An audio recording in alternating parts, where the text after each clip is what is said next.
Now, I would like to invite Alok sir. Please come on stage.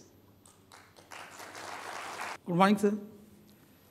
Sir, आपने हमारी company को फरवरी 2018 में join किया था और आज आप यहाँ 11 ईयर से भी ज़्यादा एक्सपीरियंस की जर्नी तय कर चुके हो। आप जब यहाँ आए थे, आपने एज अ ट्रेनी हमारे ग्रुप को ज्वाइन किया था और आज आप यहाँ आईटी ग्रुप के सीनियर मैनेजर हो। आपने as a planner Mumbai, Kolkata और भी कई स्टेट के कैंपस के नेटवर्क के इंफ्रास्ट्रक्चर को बिल्ड एंड प्लान किया। इसके अलावा कई डोमेन्स में कई प्रोजेक्ट को बखूबी हैंडल किया। सर, आपके 11 ईयर की एक्सपीरियंस की जर्नी में भी कई यादें होंगी। हम चाहेंगे आप उनमें से कुछ यादें और कुछ एक्सपीरियंस हमारे साथ शेयर करें। Good morning sir. हाय दोस्तों, हेलो धर्म सर और उनकी बहनों।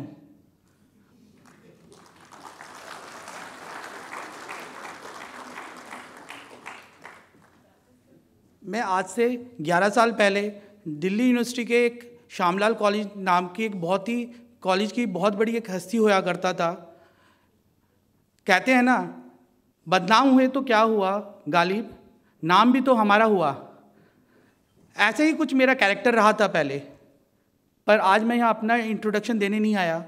मैं यहाँ पर बताने आया हूँ कि इस एमआईटी यूनिवर्सिटी ने, इस AKCDS ने, सोडी सर ने, धर्म सर ने और भी बहुत मेरे सीनियर्स हैं, भंडारी जी, मधुकर, कपिल सोलंकी, रविकांत पचौरी, मतलब बहुत सारे, मतलब कहते हैं ना जी, हर पहले बच्चे से लेके, मतलब वो मेरे लिए बच्चे ही हैं क्योंकि मैं 11 साल मेरे एक्सपीरियंस हो चुका है। उस पहले बच्चे से लेके उस टॉप मोस्ट के हर बंदे ने मेरी लाइफ में, मेरे इस कैरियर ग्रोथ में बहुत योगदान दिया। एक्चुअली मैं सोच के तो बहुत कुछ आया था, मैं बहुत कुछ बोलूँ, बहुत ही सही बोलूँ, पर सर की जो फर्स्ट स्पीच थी ना, उसने मेरे सब कुछ, मैं थोड़ा इमोशनल टाइप बंदा हूँ कि मैं अपने दिल से सोचता हूँ ना कि दिमाग से। तो वो जो मेरे दिमाग में था सब सर ने वॉश करा और सर ने अपनी नई नई कहानी मुझे दे दी कि भाई नहीं, अब मुझे ऐसा कुछ बोलना है। देखिए, हम सब जानते हैं कि हम सब यहाँ पर काम करने आए हैं, हम काम करते हैं। मैंने भी वैसे ही किया। पहले दिन आया, मेरा इंटरव्यू था, मैं नौकरी नहीं करना चाहता था। मेरे घर वालों का प्रेशर था कि भाई नहीं, जॉब कर, नहीं तो तू गुंडा बन जाएगा। तो मुझे यहाँ भेज दिया गया कि जाओ नौकरी करने जाओ।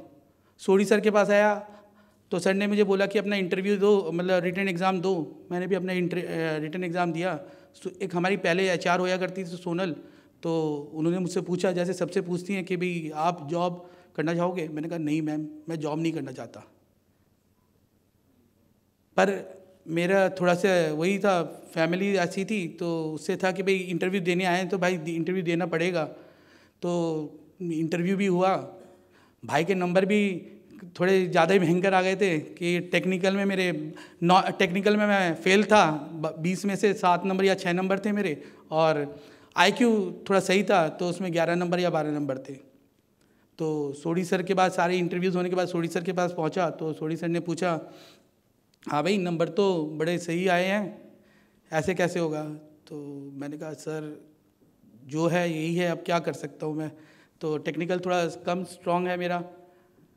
तो सर ने मुझे कहा कि एक HTML के पे एक ना फ्रेम, HTML से मैं MCA करके आया था तब यहाँ पर, तो HTML से एक फ्रेम का डिज़ाइन करके दे। तो कहते हैं ना, रिज्यूम में हम बहुत कुछ लिखते हैं पर हकीकत तो ज़ीरो रहती है हमारी, तो वैसे मेरी हकीकत ज़ीरो थी।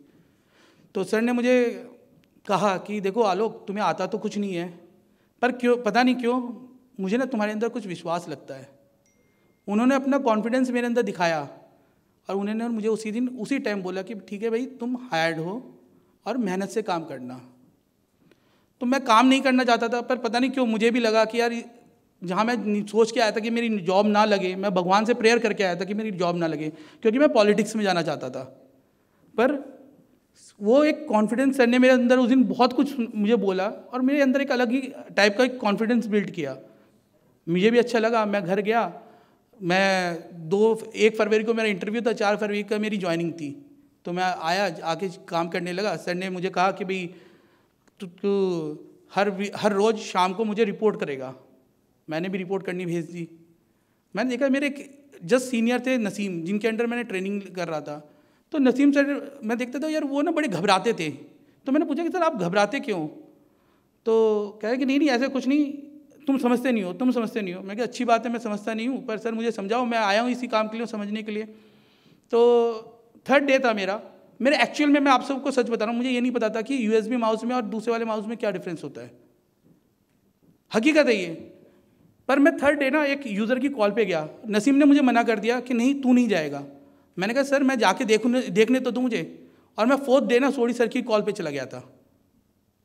वो कॉन्फिडेंस था, विश्वास था, और जो सर ने मुझे वो फीलिंग दी थी ना अपनेपन की, जो कंधे पे हाथ मार के कि ठीक है कि मैंने तेरे अंदर कुछ देखा है, वो मेरा कॉन्फिडेंस था कि जो सर ने मेरे अंदर बिल्ड किया। और मैं सोडी सर की कॉल करने चला गया, और सोडी सर ने मतलब फिर देखा कि भाई हाँ, क्योंकि मैंने प्रूव किया सर के उस कॉन्फिडेंस को। सर ने मुझे एक R&D तभी एक महीने बाद एक R&D टीम बनाई गई थी, जिसमें मुझे 5वां मेंबर बनाया गया था। जो 4 मेंबर थे, उन चारों मेंबर का लगभग, सर सॉरी मैं सर थोड़ा एक्स्ट्रा टाइम लूँगा सर, वही मैंने कहा ना, दिल फिर धोखा दे गया सर।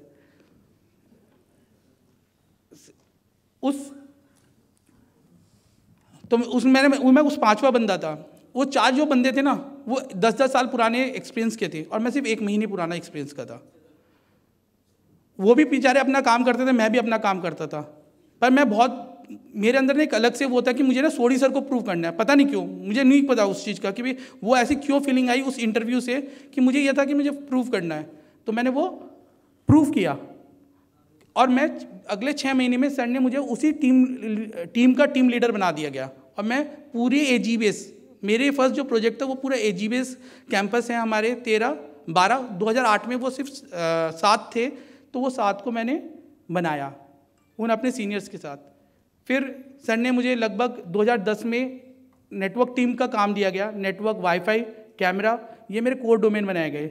सर ने फिर मेरा एक बार मेरे अंदर अपना विश्वास दिखाया, और सर ने मुझे बोला कि आलोक कल से तू ये काम करेगा। मैं एक थोड़ा ऐसा बंदा हूँ जिसे ना लाइफ में ज़्यादा चेंजेस पसंद नहीं है, जो मैं कर रहा हूँ मैं करता रहूँगा, उसको बेटर करूँगा, ज़्यादा चेंजेस नहीं चाहिए। मैं सर के पास पहुँचा कि सर क्यों ऐसे क्यों कह रहे हो? तो सर ने कहा कि नहीं आलोक, मुझे लगता है कि तू कर पाएगा। मैं गया, नेटवर्क टीम, कैमरा, सर ने मुझे, और सबसे बड़ा धोखा सर ने मेरे साथ क्या किया, सर ने मुझे एक पूरी नई टीम दे दी। मैं बहुत दुखी था उस टाइम कि सर ने मेरे साथ ये क्या किया। कहते हैं ना कि हमें पता नहीं होता कि हम अपने बॉस को ऐसे ही गलत सोचने लगते हैं, पर उनकी सोच अपनी अलग ही थी। ये जो सर ने बताया ना कि 7 से 200-250 हो गए, उसका कुछ अलग ही कुछ एक मतलब है, पर वो हमें उस टाइम समझ में नहीं आया। सर ने मुझे एक नई टीम दी और मुझे नया काम दे दिया कि तू ये काम करेगा। मैंने शुरू किया, मैं खुद कॉल पे जाने लगा, सब कुछ करने लगा, समझा, हर चीज़ की।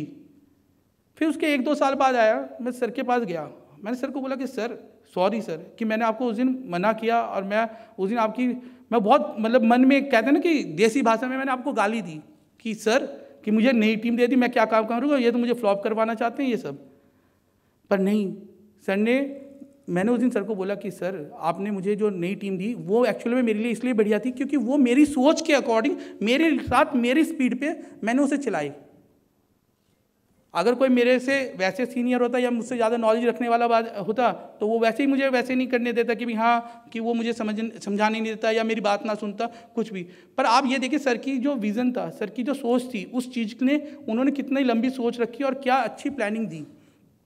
तो फिर उस दिन सर का में एक और पॉइंट, सेकंड पॉइंट जो मेरी लाइफ का सबसे था कि you should have faith on your boss and you should trust your boss. Boss अगर आपके लिए कुछ कहता है या आपको कुछ करने को कह देता है, प्लीज़ डू इट। उन्होंने आपके लिए कुछ ना कुछ प्लान किया होगा। और सर ने मुझे उस दिन बोला, फिर एक बार कंधे पे हाथ आ गया और कहा कि आलोक बस मैं तेरे लिए कभी गलत नहीं सोचूंगा, तू सिर्फ फेथ रख और ट्रस्ट कर। तो ये मेरी लाइफ का एक दूसरा लाइफ चेंजर था। और भी मेरी लाइफ में बहुत सारे, कहते हैं कि हर दिन एक नया एग्जाम्पल लेके आता है, पर एक हार्ड वर्किंग का एक एग्जाम्पल मेरी लाइफ में बहुत बड़ा, जिसे कहते हैं कैडे वाला, हिंदी में कि बहुत ही कैडे वाला लाइफ एग्जाम्पल था, वो था धर्म सर का। मैंने देखा अभी बहुत सारी यूनिवर्सिटीज़ में भी, पिछले 10-11 साल में मैं देख रहा हूँ कि हर किसी कोई सोचता है कि भी ये छोटा काम है, ये बड़ा काम है, मुझे तो सीधा सर्वर रूम में जाना है, मैं तो नेटवर्क टीम में जाऊँगा, मैं तो लैब में नहीं बैठूँगा। बहुत बढ़िया भाई, एक्चुअली में ये इसका एक एग्जांपल अभी रिसेंट में मतलब 6 महीने पहले ही धर्म सर ने दिया। सोडी सर का कॉल आया धर्म सर के पास कि धर्म जी बूम बैरियर लगना है, एक हमने नया डेल का कैंपस खरीदा था कि उसमें बूम बैरियर लगना है, कल C5 सर की विजिट होनी है सुबह और वो चाहते हैं वो आज ही लगे। तो टाइम हो चुका था 11 या 12 बजे का टाइम हो चुका था, वेंडर हमारे पास नहीं था, कोई भी हमारे पास ना, कंस्ट्रक्शन हमारा काम नहीं कर रहा था, मतलब कुछ भी, मतलब हम बिल्कुल लॉस थे कि हम क्या करें। तब हमारे मेरे बड़े भाई धर्म जी ने कहा कि आलोक चल वहाँ चलते हैं, हम चलते हैं। और हमने ना वहीं अपनी चेयर डाल ली और चेयर डाल के हम अपना काम करने लगे। तो जब हम अपना काम करने लगे तो अब हुआ कि रोड काटनी थी, तो मेरी टीम है, network team, wifi team, camera team, सब लग गए, रोड काट रहे हैं। हमने पूरी प्रॉपर रोड काटी, सब कुछ किया। रात के 7 बज गए, सीमेंट लाना है, मसाला बनाना है सीमेंट का। आप मानोगे वो मसाला किसने बनाया? वो मसाला धर्म सर ने बनाया उस रोड के लिए। तो ये हार्डवर्किंग, ये वो हार्डवर्किंग के एग्जाम्पल्स हैं जो आप सबको अपने इस लाइफ में डालने चाहिए। हम नॉर्मली अपने सोडी सर को क्या जानते हैं कि जैसे हम सब जानते हैं कि सोडी सर का एक है, कोई भी गुस्से में आएगा एक ऐसे स्माइल देंगे, वो गुस्से में आता है बंदा, जोश खत्म, सब कुछ खत्म, बैठ जाओ, कहते भाई साहब बैठो, बताओ दिक्कत बताओ, कोई दिक्कत नहीं, कोई आर्ग्यूमेंट नहीं। और आलोक का क्या जो था, हाँ भाई तूने कैसे बोल दिया, ये मेरा स्टाइल है, ठीक है। पर इस स्टाइल को कन्वर्ट किया सोडी सर ने। मैं सोडी सर के इस कन्वर्ट करने के भी कुछ एग्जांपल है जिसमें मुझे अपने आप में बहुत वो लगा कि भी हाँ यार बंदा ग्रेट है, अपने हर चीज़ को इतना बढ़िया मोल्ड करते हैं। तो मैं सोचता था कि एक सॉफ्ट हार्टेड बंदे हैं, ये कभी कुछ कर नहीं सकते, जो भी आता है उन्हें स्माइल देते हैं, बिठा देते हैं, इनका तो यही गुरु मंत्र है। पर मैंने सर का दूसरा रूप भी देखा। एक दिन ऐसे हुआ कि हमारे टंगस्टाइल वंगस्टाइल इनकी कुछ इश्यूज चलते रहते हैं, सिक्योरिटी और आईटी के थोड़े से, और एडमिन, ये 3 डोमेन हैं जिनके 36 के आंकड़े चलते हैं हमारे साथ।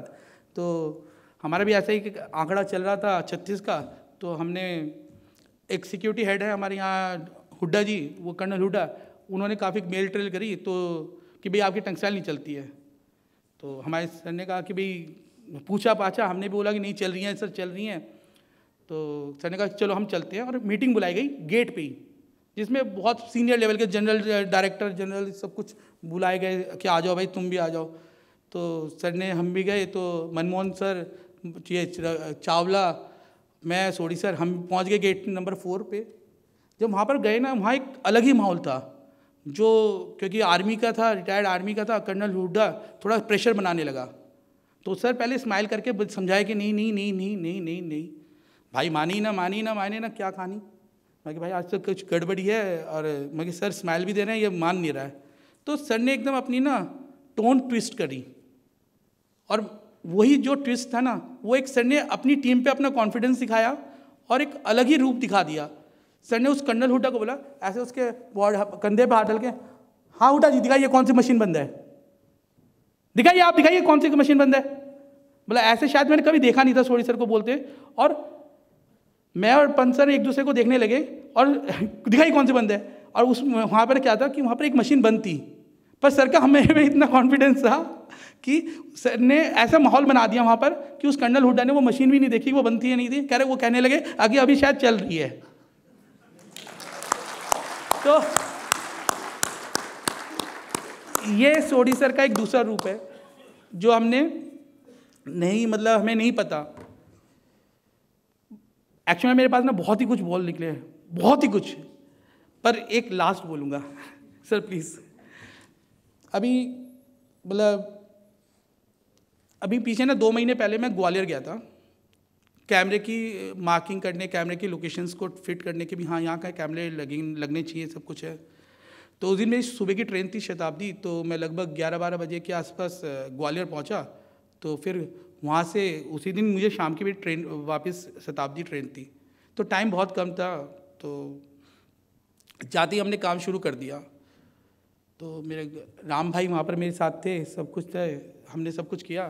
तो लगभग 3-3:30 बजे बज गए थे हमें लंच करने में। तो लगभग 4:30 बजे के आसपास ना मेरे पास फ़ोन आया। वो फ़ोन किसका था? वो फ़ोन सोडी सर का था। सोडी सर ने मुझसे पूछा कि आलोक, सीधा कि तूने लंच किया? कर तो लिया था मैंने, पर जब उन्होंने जो जैसे पूछा ना, वो एकदम ही मेरे फ्लैट हो गया मैं और आंखों में मेरे आंसू आ गए। तो मैंने कहा कि नहीं सर मैंने कर लिया। उन्होंने बोला कि नहीं तूने नहीं किया लोग। मैंने कहा सर कर लिया मैंने। वहीं शायद राम भाई भी जानते हैं, उस टाइम उन्हीं के सामने वो फ़ोन आया था और उन्हीं के सामने मेरे आंखों में एक्चुअल में आंखों में आंसू आ गए थे कि एक बॉस क्या इतना केयरिंग हो सकता है। मतलब ये देखिए कि अगर उन्होंने मुझे कष्ट दे के, मतलब बेसिकली कष्ट नहीं, वो मेरा काम था, पर उन्हें पता है कि ये बंदा जा रहा है, ये इतना लेट जा रहा है, तो उन्होंने मुझसे वो इतनी वो की, मतलब मेरे लिए वो बहुत ही बड़ी बात थी। देखिए वो हर किसी के कहते हैं ना, सर ने बहुत सारी बातें बोली, जिसमें से एक बात ये भी है कि भाई हाँ कि किस आदमी को क्या चीज़ टच कर जाए। तो ये मेरी कुछ चीज़ें हैं जो मुझे टच करती हैं, इस टाइप की चीज़ें। तो मुझे वो चीज़ टच कर गई और मैंने कहा नहीं सर मैंने कर दिया। सर ने कहा कि नहीं आज तूने अच्छे से खाना नहीं खाया है, क्या अच्छा नहीं मिला तुझे? मतलब सोचिए कि वो पूछते हैं हमसे कि भाई हाँ क्या आपको अच्छा मिला या नहीं मिला। तो इस लेवल तक वो जा रहे हैं। मेरी आंखों में आंसू आ गए, पर एक साइड में इतना गुस्सा आया, इतना गुस्सा भी आया। वो गुस्सा क्यों आया? मेरे एक बड़े भाई हैं धर्म जी, जिनके साथ मैं कहते ना 12 घंटे रहता हूँ, 12 घंटे उनके साथ रहता हूँ, पर उन्होंने मुझे फ़ोन करके कभी नहीं पूछा भाई तूने खाना खाया नहीं खाया। अब हुआ कि भाई क्या हो, मैं अगले दिन सुबह आया, आते ही जाके ना मैं नॉर्मली सुबह सर को एक हग करके गुड मॉर्निंग बोलता हूँ, और हग करके गुड मॉर्निंग बोला और फिर रोने लगा। मैं कि सर आपने आज तक मुझे कभी पूछा ही नहीं, मैं कि आपसे अच्छे तो मेरे सर हैं और मैं उनसे प्यार क्यों ना करूँ। तो उन्होंने अपना जवाब दिया कि भाई मुझे पता है कि मतलब एक वर्ड कमीना है ना, आखिर कोई कमीना है तो वो कमीना तू है, और तू ऐसा बंदा है नहीं कि जो जब तुझे जिस चीज़ की ज़रूरत होगी तू उसको नहीं पाएगा। कि मुझे तेरे पर इतना कॉन्फिडेंस है कि भाई तू कर जाएगा। और मैं बिज़ी था, पर मैं सर भाइयों और बहनों सबके लिए ये बात कह रहा हूँ कि एक्चुअल में ना हमें ना अपने बॉस के ऊपर फेथ होना चाहिए, ट्रस्ट होना चाहिए। उनकी कोई भी काम छोटा बड़ा नहीं होना चाहिए, और जो वो सोचते हैं ना हमें एक्चुअल में वो कर देना चाहिए, क्योंकि उन्होंने हमारे लिए सही सोचा होगा। सिर्फ हमें उस कॉन्फिडेंस को और उनके उस मोटिवेशन को कैरी करना चाहिए। Thank you. Sorry sir.